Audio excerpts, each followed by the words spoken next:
Shalom, queridos.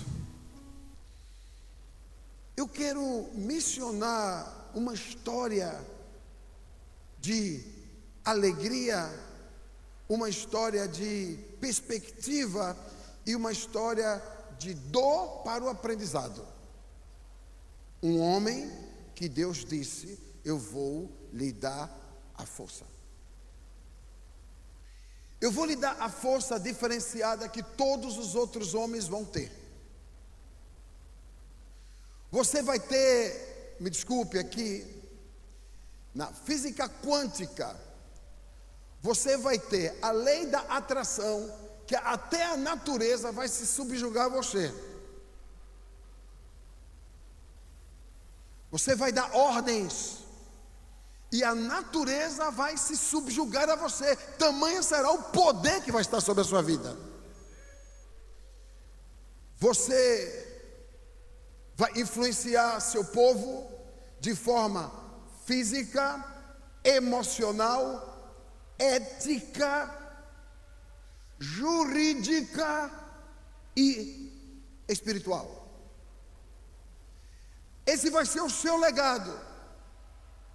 Seu nome será Sol da Justiça, ou seu nome será o Sol que brilha, ou seu nome será o pequeno Sol, seu nome será Sansão. Ninguém terá o poder que você tem, porque ninguém conseguirá fazer como homem sozinho o que você vai fazer. Você em você mesmo é um exército. Você não precisa de um exército para demolir todos os seus inimigos. A força que eu vou lhe dar, você já é um exército. Você terá domínio territorial. Você não vai precisar dos territórios, os territórios vão precisar de você. E você não vai precisar de aliados, porque você em você mesmo será tão aliado por minha causa, que tudo que você fizer vai ter sucesso. E eu vou colocar isso à sua disposição. O seu nome é o sol que brilha. Então quando você chegar e as pessoas disserem assim: Sansão, elas têm que dizer: o sol está brilhando. A minha unção é uma unção de sol, a minha unção é uma unção de transparência, a minha unção é uma unção límpida, a minha unção é uma unção da verdade. Quem está entendendo, diga eu. Então este homem recebeu, esse filho de Manoá, recebeu esses rudimentos, essas verdades, essas vertentes, com uma palavra de destino chamada força no homem.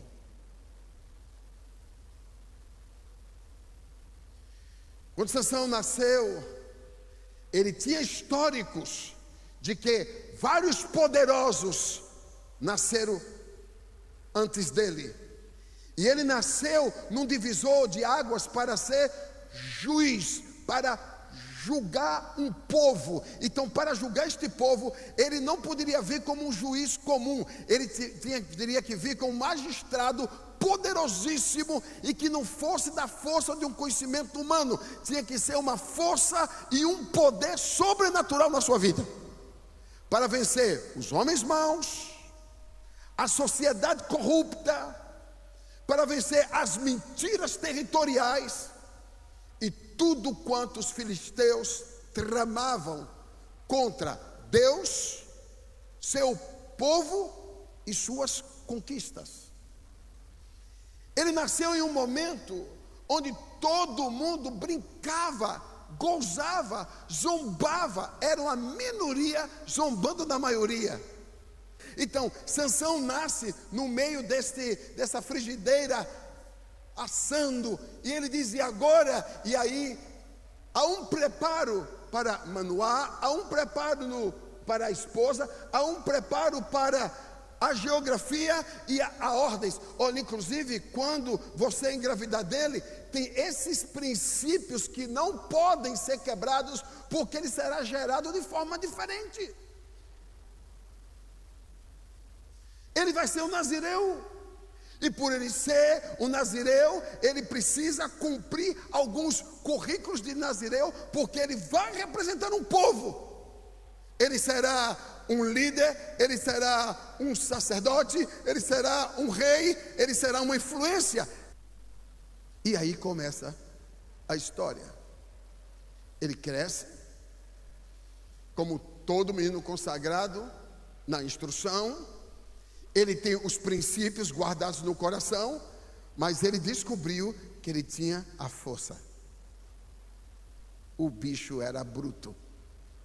Eu me lembro quando eu cheguei no topo do Sinai, que eu perguntei para Davi, como é o Sinai? Ele disse, como disse Roberta, o bicho é bruto. O que é uma coisa bruta? É alguma coisa que é quase que indomável. Então Sansão, como ele era dono disso tudo, nele mesmo, ele era um exército, ele era um poderoso, não é porque ele tinha isso dele, era uma unção diferente sobre a sua vida. Ele tinha uma autoridade, ele tinha um poder que ser humano comum até o dia de hoje não teve mais. Porque aquilo nasceu com ele e morreu com ele. Mas o que orna a nossa visão nisso tudo? Então eu quero dizer para vocês aqui, em pequenas palavras que me deixem em delírio, porque eu sei que eu tenho muito conhecimento desse texto, e a gente poderia passar um seminário aqui de 3 dias. Mas vou dizer para vocês aqui no resumo. Em Sansão tinha um princípio da força para começar a fazer. Não era só ter a força para quê? Para começar a fazer o que foi designado para fazer. Não era o que ele queria fazer. Porque quando você faz o que Deus manda, você terá um resultado de satisfação. Quando você faz aquilo que Deus não pediu, você terá um resultado de frustração. Então faça aquilo que Deus pediu para você fazer. E se somem aqueles que estão realizados. Quem recebe, faz alguma coisa, por favor. Aleluia. Então, ter essa introdução na vida, a força para começar e começar o certo. Segundo, a força para saber viver. Ei, saiba viver. Quem aqui conhece alguém que é rico? Quem aqui conhece alguém que é rico? Você sabe que não basta ser rico, tem que saber ser rico. Quem aqui conhece algum milionário? Você sabe que não basta ser milionário, tem que saber ser milionário. Quem aqui conhece algum bilionário? Oh meu Deus, diminuiu bastante. Não basta ser um bilionário, tem que saber viver como um bilionário. Quem aqui sabe o que é um homem de Deus? Não basta saber o que é um homem de Deus, tem que saber viver como homem de Deus. Quem aqui sabe o que é um santo homem de Deus? Tem que aprender a viver como um santo homem de Deus. Então, como eu tenho um paralelo das coisas físicas que eu sei que eu posso ter e não desfrutar, eu posso ser homem de Deus e não saber viver o que Deus está falando. Tem uma vida plena para mim, tem uma vida plena para você, tem uma vida desatável para mim, tem uma vida desatável para você. O melhor de Deus está por vir, não é discurso, é verdade da boca do Eterno. E tem gente aqui que vai viver esse extraordinário, porque Deus quer fazer isso. Alguém que pode, por favor, participar comigo que Deus vai fazer isso? Deus vai fazer isso. Então, eu tenho que saber o que fazer, eu tenho que saber como viver. Diga a pessoa ao seu lado, saiba como viver. Apóstolo, eu tenho força para começar. Quem aqui tem força para começar? E essa força para saber permanecer no propósito. Porque às vezes o dia a dia nos rouba. As tensões querem nos tirar do propósito. Eu vejo muita gente desviando facilmente do propósito. Meu Deus, vivemos isso. Como é que alguém destila em Manaus, no Amazonas, no Brasil, em Porto Seguro, nos congressos apostólicos, em Israel, no congresso internacional, faz juramento de amor, comissal com a gente, faz uma história de 15, 20, 25 anos, semeou parte da sua história, da sua juventude, e depois faz uma traição vulgar. Vai embora, não dá uma satisfação. Estou magoado não, tá? Eu estou falando de poder para começar, de poder para viver e de poder para continuar. Tem um poder para continuar. Olhe, minha esposa, quando eu conheci ela tinha 20 anos. Eu me lembro. Se eu fechar os olhos, eu me lembro.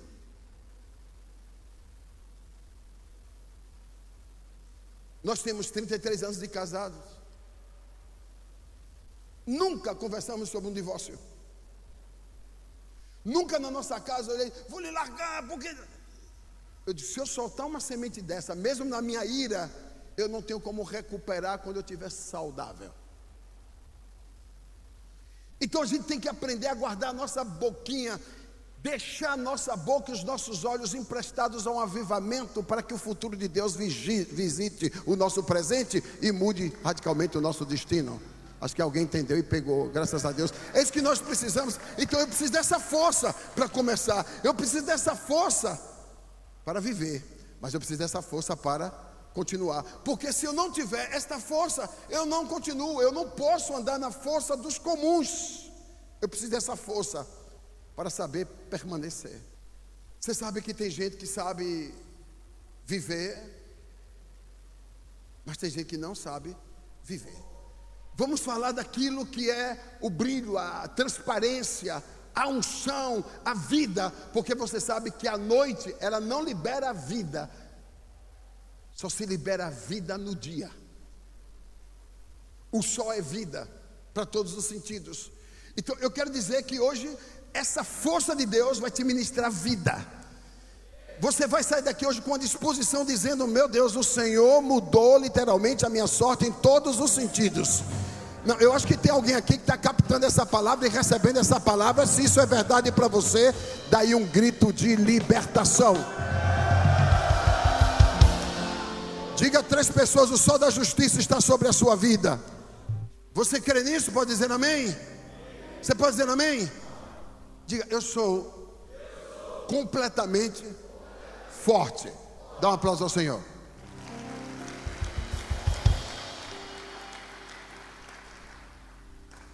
Pode sentar. Existem homens que não sabem começar, não sabem viver, não sabem permanecer e não sabem morrer. Por quê? Porque há um momento na nossa vida, olha isso aqui por favor. Há um momento na nossa vida que Deus permite que algumas coisas escabrosas cheguem até nós, para que a gente saiba que a gente não é tão forte quanto a gente está dizendo. Tem muita coisa acontecendo na nossa vida e portas se abrindo, onde Deus não está por trás dela, nem à frente dela, nem lhe deu a chave para isso, que Ele não está envolvido nisso. Porque Deus deixou acontecer isso comigo, para você ver que você não é tão poderoso quanto você dizia que era. Estamos subestimando a força de Deus, o poder de Deus na nossa vida.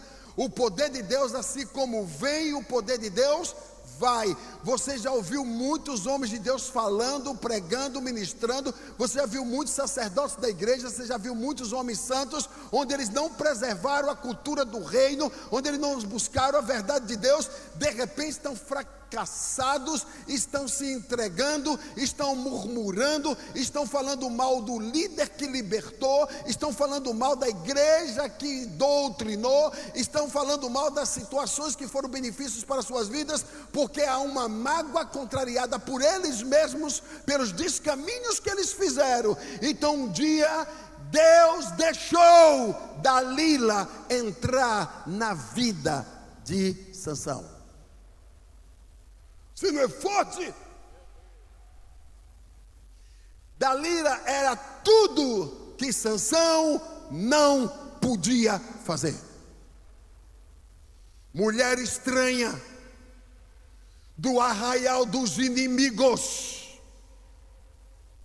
Bonita deveria ser, sedutora, claro, eloquente, destra, persuasiva. Então tem muitas mulheres de fachada aí, poderosíssimas, lindíssimas, mas elas estão servindo para algumas coisas. Não significa que algumas mulheres poderosas, lindíssimas, não sejam excelentes mulheres de Deus. Eu estou falando do contexto do homem natural. Ele busca mulheres de desafios. Então Dalila tinha um imã que quando aquele cara viu, a força dele se transformou em fraqueza, a alegria dele em tristeza, a vida dele em confusão, e aquilo que seria o êxito do propósito em morte. Por quê? Porque ele foi seduzido. O seu poder, a sua força podem ser migrados por algo que não veio de Deus. Você ser drenado, você ser roubado, você ser sabotado, trocar uma vida, uma história por um prazer momentâneo. Então Dalila criou uma estratégia a ponto de começar a inseri-lo no arraial do inimigo. Então ele nasceu exatamente para não ter corrupção, não entrar no arraial do inimigo, não se contaminar com mulheres estranhas, mas ele fez a rota diferenciada. Para cada líder poderoso, para cada líder forte, tem uma Dalila de plantão te esperando para saber se você é daqueles que mantém o propósito ou se você negocia o reino. Tem várias espécies de Dalilas, eu poderia citar algumas delas, mas eu vou caminhar com você de uma forma mais rápida, até para o seu entendimento abrir. Escolheu mulher fora do arraial dos santos. Olhe, senhores pastores e líderes, olha para cá, não está engraçado não, porque isso é uma guerra. Olha para cá, presta atenção. A Bíblia diz, e a história dos rabinos dizem, que os filhos da Babilônia e as filhas da Babilônia entram no arraial do povo de Deus para roubarem os príncipes do Eterno.